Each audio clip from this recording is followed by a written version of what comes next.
Let's go. Good Monday morning. Welcome back to another episode of Go FUD Yourself. We are here with the weekend roundup. JD Gagnon here and my good friend Kiara. How you doing? Good. It was a big weekend with the Super Bowl. I know people are stoked about the Super Bowl, at least in America. Did you watch? Are you a football? What's the Super Bowl? Human? Okay. Well, we're going to talk about the Super Bowl. We're not going to talk about any Super Bowl results except for crypto Super Bowl results. And then we're going to talk about how I'm going to talk about the overtime, but we'll talk about it after. Go ahead. How's it surprising for Bitcoin ETFs having come in play? And then there's still no crypto ads. But we've got to talk about some of the FUD that is surrounding that and why that might be. So that'll be the first part of our show. After that, we've got all kinds of announcements, what Sega is doing with blockchain, what Louis Vuitton is doing with blockchain, what Friendzone is doing with blockchain, what is going on with Medico. And then we're actually going to end on a little bit of a non-crypto space about blockchain and biology and how a massive computing network is changing the way that we consider evolution. Yeah. You ready? I think this is really interesting. I'm excited to talk about it. But okay. I mean, you took all the great words out of my mouth this morning, so let's just do it. Let's freaking go.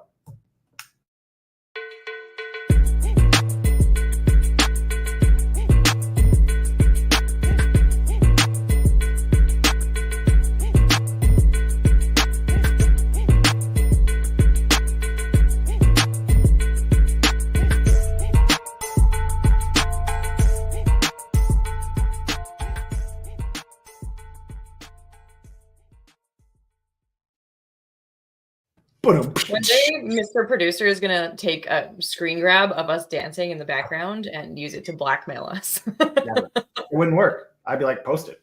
Go for it. Okay, we're going to start off with the Super Bowl. So last time we had Super Bowl ads that were crypto-based was 2022. And I actually ran through a bunch of them on my LinkedIn. They had Larry David and they had LeBron James, and it was all a pretty big deal. And then last year we had no crypto Super Bowl ads, and this year no crypto Super Bowl ads again.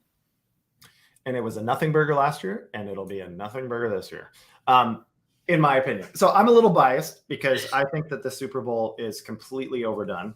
What? You think that $7 million for a 30-second slot is overdone? No, I mean supply and demand. So like that's fine. I get it. If people are willing to pay it and there's enough viewership, so be it. I just struggle a little bit with like just everything that surrounds the Super Bowl and the narratives and the, there's a lot of apparently child trafficking that happens on or around Super Bowl, which is super strange. There's just a lot of like craziness that happens around this event that I just have a hard time subscribing to. And so leading up to this Super Bowl, now I was on a plane during the Super Bowl, the entire thing, but I mean, 60% of the plane was streaming it. So I was well aware of what was happening. But I mean, all I've heard about as a this is probably I'm going to be in a lot of people's bad books because there's a lot of people that are huge NFL fans, but I've just never really been an NFL fan, to be honest. I'm not a normal regular season fan for a whole host of reasons we don't need to get into. Normally, I would have probably watched the Super Bowl in many years past. I've seen many Super Bowls, but not probably for the last 5 or 6. I've really kind of struggled after that the sports leagues really became political, to be honest. And regardless of what side of politics you're on, I think that one of the reasons that we love sports is it puts all of that societal separation aside and you're all there for the same thing. And I've always really loved that. I'm a huge hockey fan. And it doesn't matter what your political stripes are. When you're in the stadium cheering for your team, you're all on the same team. And that to me is really cool. For some reason, they've created this separation in certain pro sports, football being one of them that I struggle with a little bit. And the narrative around Kelsey and freaking Taylor Swift was bigger than any of the narratives during the game. I think there were more play-by-plays and there was more drama. Exactly. Like by halftime, there was like 7 or 8 camera shots already of Taylor. Like. Let's talk about crypto. Anyways, so no, this is all build up. This is important. Oh yeah. So, Taylor Swift, whatever. I don't care about that. I don't care what celebrity's dating what celebrity. Useless. Anyways, ads. So all of this to say, if I'm a crypto company, which I am. Whoa. If we had the resources to pay $7 million for a 30-second slot, which I don't, but assuming we did, the decision is made in a few ways. Who's the target audience?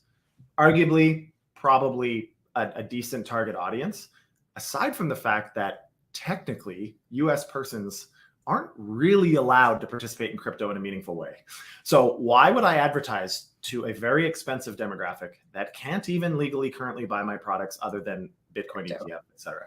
Now, well, you and Kraken's CMO are one and the same here. So he was quoted last week saying that the Super Bowl is a very US-centric event, and the next wave of crypto users will come from all around the world, not just the United States. He's being a little bit quiet here because what he means is you guys can't participate. Why would I advertise to you? And he says if the last wave of crypto marketing was all about hype and FOMO, this current wave has to be rooted in education and awareness for the substance and true value proposition of crypto as a movement that will bring financial freedom and inclusion. AKA having LeBron James tell you to be brave is probably not going to get people to use your product in a meaningful way. Well, I think, again, coming back to this, like I do agree with that, but I think it's avoiding the obvious challenges that exist. Number one, like I said, I mean, US persons can't really participate. So if I'm going to spend that kind of money advertising, I'm going to make sure that they're my ideal target clients. That's step number one. Step number two is now that there's kind of some regulation in the US and kind of not, there's a lot of uncertainty around what you actually can advertise. That's actually also a problem because with compliance from regulators also comes compliance about advertisements, marketing, and things that you can say and do. So I think there's also some uncertainty there, which would explain why not too many groups are willing to take that leap of faith, so to speak, to invest that kind of money. But lastly, very rarely, and this is like well established scientifically, I mean, you need 5 to 7 interactions or requests to collaborate before people really generally start to actually think about making a decision and doing something differently.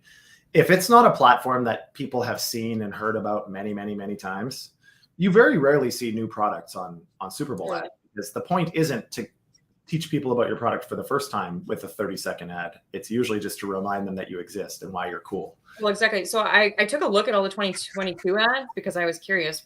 Were they that good? Do I remember correctly? I forgot not the crypto.com one, that was LeBron, but the Coinbase one did actually take their server down because they got so many click-throughs. But when you take a look at these ads, they're targeted at people who already know what these platforms are. They're more like remarketing than anything else. And that was kind of as the bull was coming down, it was probably a good time to try to snag their money. You know what I mean? But what people are surprised about not seeing Bitcoin ETF ads this weekend. I'm not personally surprised, but that is kind of what's on everyone's mind. I have a comment on that in a sec, but I think just ads in general for the last little while, like that Coinbase one was interesting and probably in today's climate, likely not legal. I would say nothing. Well, it was only for app download. It wasn't for anything specific. Yeah, but they got free money. Giving money to download that an app. Wasn't on the ad. Right, but you got $5. I think it was $5 in USDC or some nonsense. Anyways, it broke Coinbase, but that was because all of us idiots knew about it, and everybody was trying to spin up Coinbase accounts and do all this other stuff. And anyways, kind of ridiculous. But the absence of advertisements, I think, isn't a huge problem for the space. Okay, go ahead. You can move on now. Well, I thought you were going to talk about the Bitcoin ETFs and not being advertised. I'm not surprised. Some people seem to be surprised, but that's kind of the big news. Yeah, I think Super Bowl ads were well underway in terms of being developed and approved and designed and all of that shit a long time ago. So if I was BlackRock and I was uncertain, at least to a certain extent, whether the ETF was going to be approved or not in January, I highly doubt I'd be committing to Super Bowl ads prior to that. I did, however, in the Chicago airport and Fort Lauderdale airport, see Grayscale Bitcoin ETF ads on big screens all over the airport.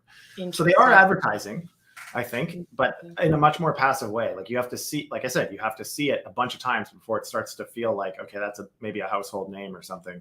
Maybe I'll check it out. So I am seeing ETF ads. Now, contrary to what I said before about the regulatory uncertainty, you can advertise ETFs in the US. Like the rules are very clear on that. So they can in fact advertise. But I think well, you can, but there's so much FUD. So as Bitcoin keeps increasing, as people want it to go to 100K, but we're maybe just nearing 50K. Last week we saw an emergency investigational survey by the Biden administration. We talked about this last week. It was about Bitcoin mining. Is too much power being used? What's going on? But my point being that there is still a lot of FUD around Bitcoin. So every time we see a win, we see both in the news and from our governments, them coming back the other way and saying, oh, wait, it's actually maybe dangerous or bad for the environment or something. There's something bad. So I think this is another reason we aren't seeing crypto in that big spotlight like we used to see it, because there is just so much backlash, even if it's not specifically regulatory. Yeah.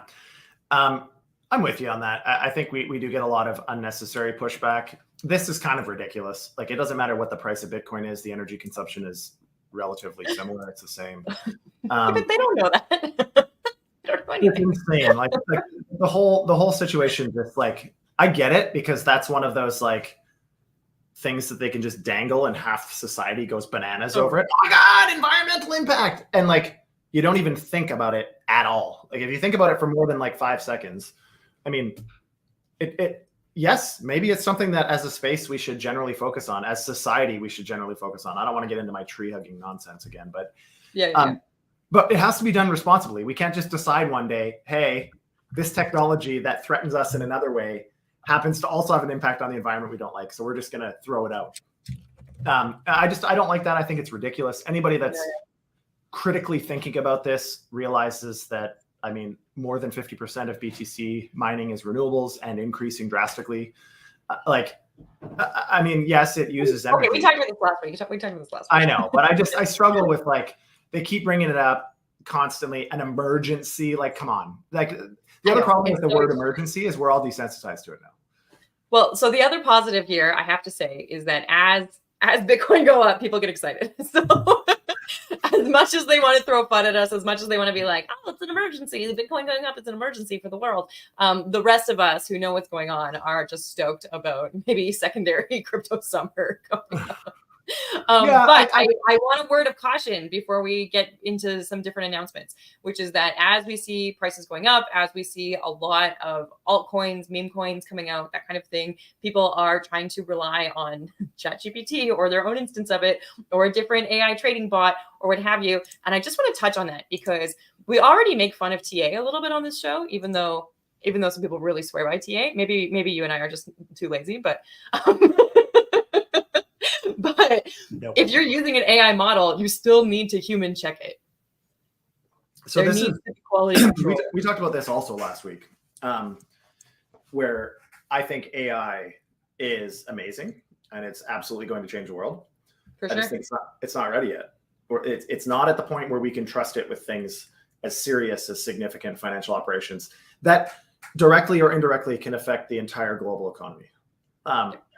I really just don't think that this is the first area that we're going to employ AI at any scale. We might do it at a smaller scale. You might see some like prop firms try AI models, hedge funds, liquid funds. Absolutely. But mass market, like if you don't know very, very specifically what the AI is doing and how it works and what it's using to make assessments so that you can sanity check it, you can't use it. Like it's insane. And I mean, we talked to your point about TA, and then I'll shut up. But your point about TA was accurate because this to me is like TA on steroids. Now, that being said, one of the major limitations of TA is that as a human, you make errors in your time horizon assessments. You make errors in certain judgments when you're looking at the charts. You can't possibly know all the data points and think about them and research all of them. AI could do that. So in theory, once AI gets to the point that you can actually trust it, it could, in fact, use historical trends and all of these things in ways that humans never could. Right. And so for that reason, I think AI could be that crystal ball. I should be a hand model. Ooh. Wait, is that not your hand? Was that Zoolander? Was that Zoolander where he's a hand model? Yeah. Anyways, so like, I mean, I think it'll get to that point. I just think as a society, and to echo your words of caution, we really need to be careful about this, because even if you think you're going to human check it, you have to meaningfully understand what parameters it's looking at and whether they're correct. Because statistics are always very misleading. I know you want to talk, and I'll shut up. Statistics are misleading in the sense that it all depends on the time horizon and what you're looking at. So if you don't like what statistics say, you change the time horizon and maybe some of the parameters, and then you get the result you want. You got to be careful about that. We don't want the result we want. We want the result that's right.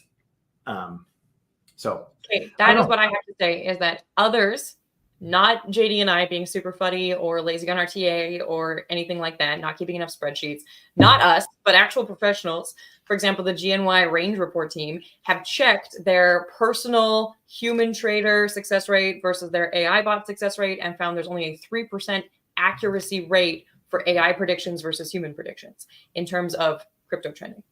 And I think this is important because it exactly highlights what you're saying.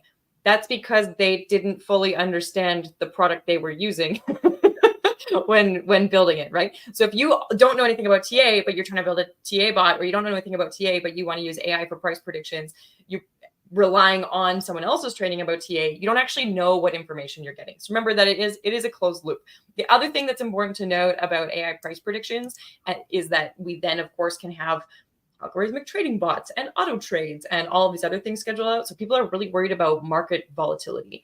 Are trades going to happen faster than humans can deal with? And what does that actually mean for us going forward in crypto? The answer is unequivocally yes. That's essentially what's happening in traditional markets too. It's all quants and HFTs that drive market movements. Everybody else is just the dog being wagged by the tail. That's it. It's that simple.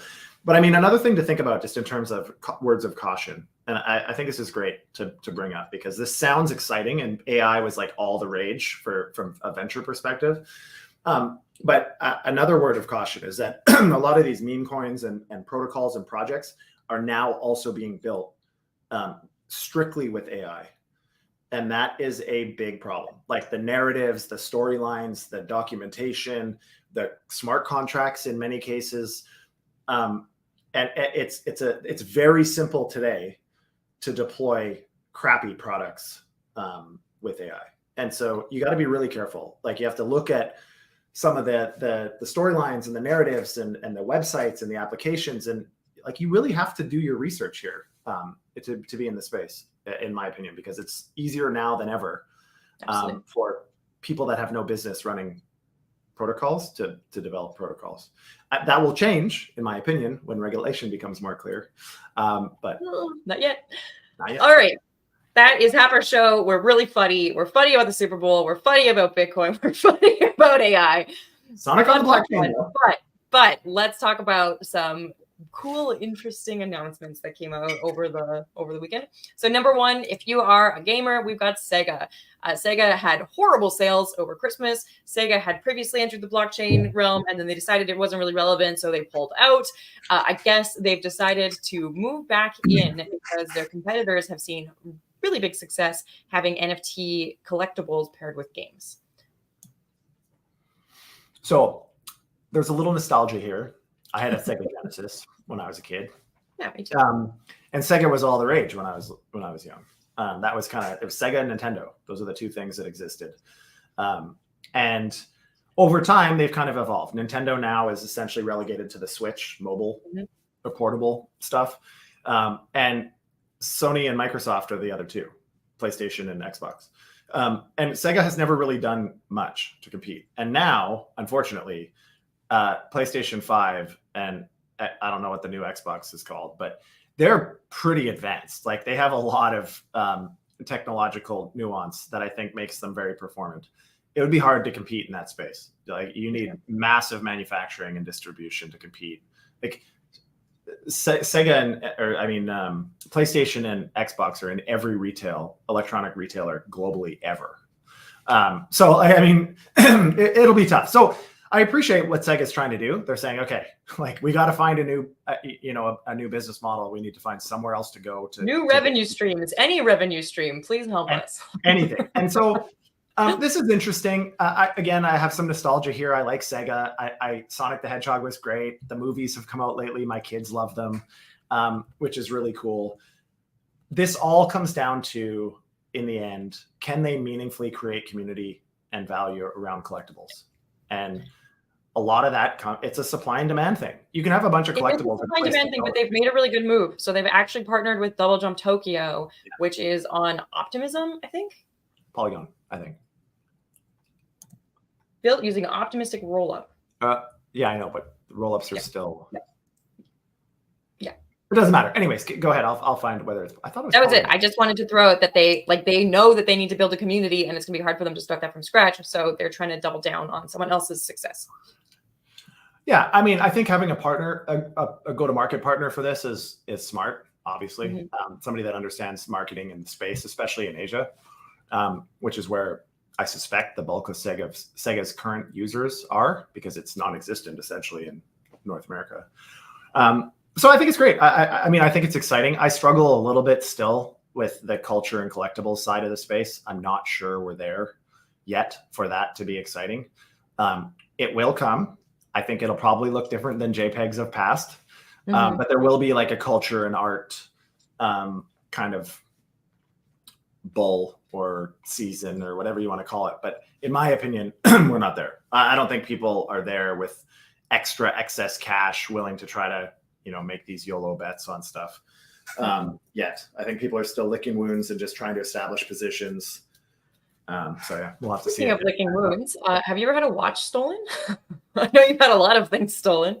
I've had a lot of things stolen. Knock on wood. I haven't had any watches stolen, but I'm really particular with that stuff. Like, it all lives in safes and it'd be pretty hard for someone to, unless they mugged me. That's what I was wondering, maybe when you were in San Fran or something. So in 2022, $63 million worth of watches were stolen in London alone. And in 2023, in the first 6 months, over 3,000 watches were stolen. And so we are looking now at blockchain-backed insurance for luxury goods. Yeah. I mean, this is cool. I think, blockchain-based insurance at some point in the future will be interesting. The challenge really is underwriting. How can you, in a permissionless way, underwrite insurance? There's ways to do that, obviously, but it's like you have to. There's certain risk vectors that you really have to make sure you understand. This will be interesting if this survives for a couple of years and their actuarial assessment of how to manage their claims and cash reserves is good. Then maybe will I be buying blockchain-based insurance personally? Probably, or for luxury goods, probably not yet. Just because eventually. Well, I mean, if anybody that's ever had to make insurance claims in the past, even when it was properly underwritten, it's a fucking nightmare. Pardon my French, but it's a nightmare to get the claims approved. And even when it was underwritten, like when they had every opportunity to learn, oh, I like that dial. When they've had every opportunity, I mean, it's just ridiculous, I think.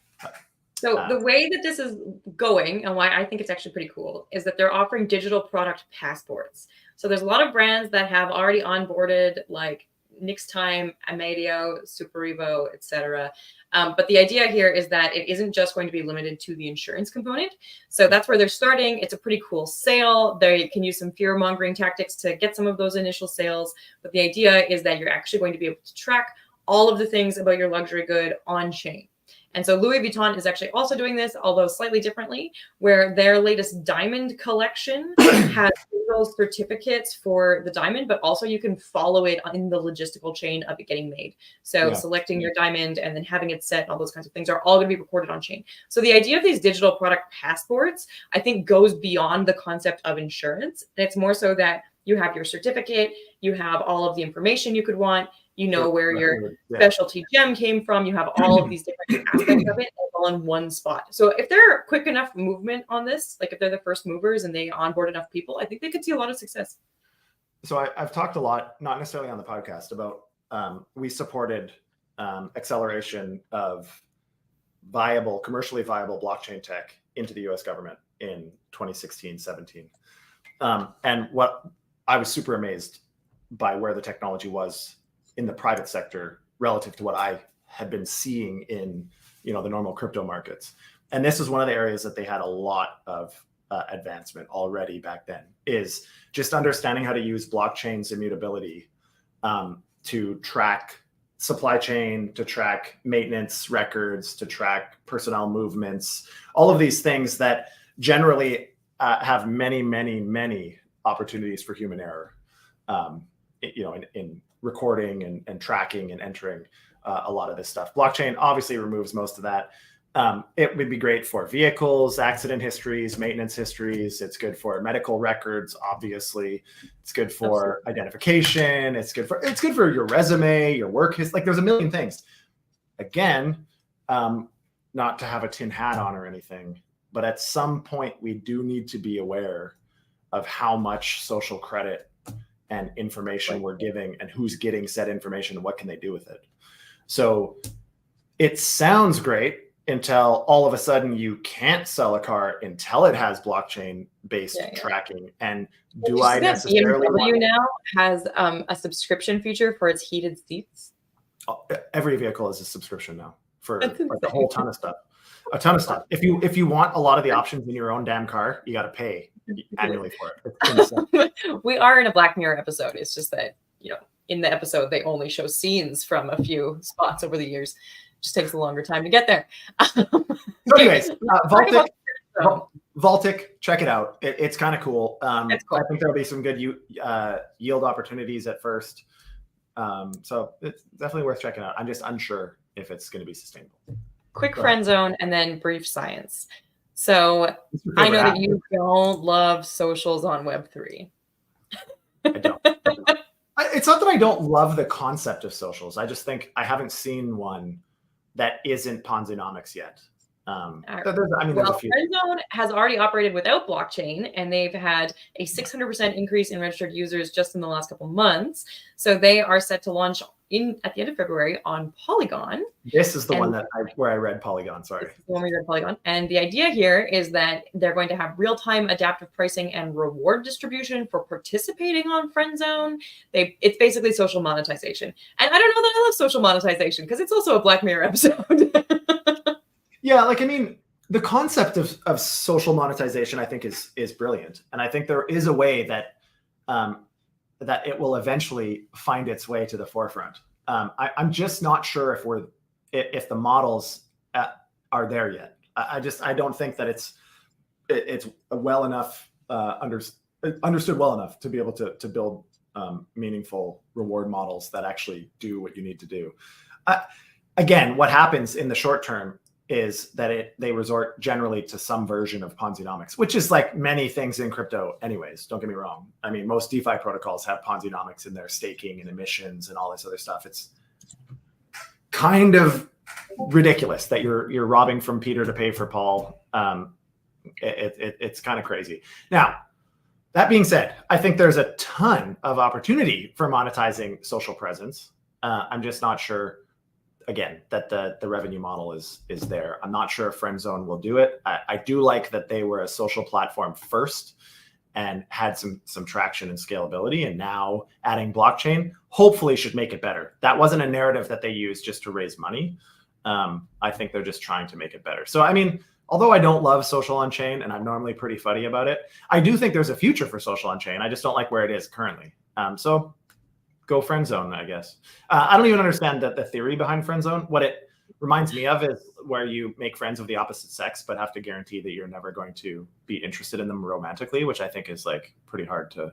It's a handshake. Okay, let's wrap up. I can't leave without talking about this bio one. So let's just talk about it really quick. Okay. Basically, scientists were like, "Oh, blockchain technology, that's a really effective way for us to explore mass amounts of information at once and run mass amounts of computer programs at once. I wonder what we could learn." So they put together something called Noel, the Network of Early Life, which is investigating primitive forms of metabolism without the involvement of enzymes. And this has brought forward the idea, which is challenging all previous hypotheses about evolution, that self-replication of cells might not have occurred until we had larger molecules. The reason I think this is so cool is that I love seeing blockchain have everyday value, but most of the everyday value that we talk about or that utility that we talk about is based in consumerism. It's based in products. Your luxury good can live on chain, and your football ticket can live on chain. And this is actually using blockchain technology in a broader scope to do something very different that we haven't seen before. So to explain kind of how this works, which I think is actually kind of interesting, where and how they're using blockchain is to motivate compute. Yeah. And so they're using blockchain to say, hey, we need a lot of computing power, which is insanely expensive. So let's decentralize or distribute the compute to a whole bunch of people all over, average people that have extra compute capacity on their computers and such, validation, and they can contribute to the ecosystem. This is really, I think, is the next major wave of scientific research. Once AI evolves to the point that we all know it will, you combine distributed compute with the ability for machine learning and AI to assess at scale all of that information. There's really no other way to do it. There's no other way to ensure that the information being assessed is the same always without blockchain. It's immutable. Mm-hmm. And so I think it's a really interesting application. I think there's a lot more of this already going on, I think, than is being reported. But I'm really excited. Not so much about changing evolution. Like, that totally changes everything I think I know about biology, which isn't much. But no, we're starting with the blockchain part. It's scalable. Look, it's truly usable for you. Like, you can actually participate. What I also like about this is for those of us that care about scientific advancement, but don't have a way to meaningfully contribute other than throw money at things. This is another way to kind of contribute to the causes that we think society will benefit from most in the future.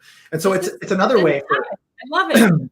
This is another way, in my opinion, for the governments to back off a little bit and to let society start to identify what we think is more valuable technologies in areas of research. Right now, it's all done through bureaucratic channels and lobby and government funding and all this other stuff. But I mean, if we all have the capacity to participate in the things that we meaningfully care about without it only being financial capacity, I think you'll find that society will move in the direction of people's preferences much more than it does now. So I think, all in all, I'm a huge fan of this. I mean, we talk a lot about tokens and financial applications because that's where we're building and stuff. But I mean, that's really, if to use a very cliche analogy, but that really is the tip of the iceberg relative to what blockchain will actually do for society. The technology is often conflated with the token or with the currency. And I think if you remove the two, token and currency, cool, awesome, innovative, lots of opportunity down the road. But the technology itself, I think, is what's most exciting right now and most objectively applicable to society. It makes sense. A lot of the value that the blockchain is bringing to all of these different industries, and we'll just have to find a way eventually to A, contribute, and B, monetize, which I think is what these guys are doing. So super cool. I'm a big fan.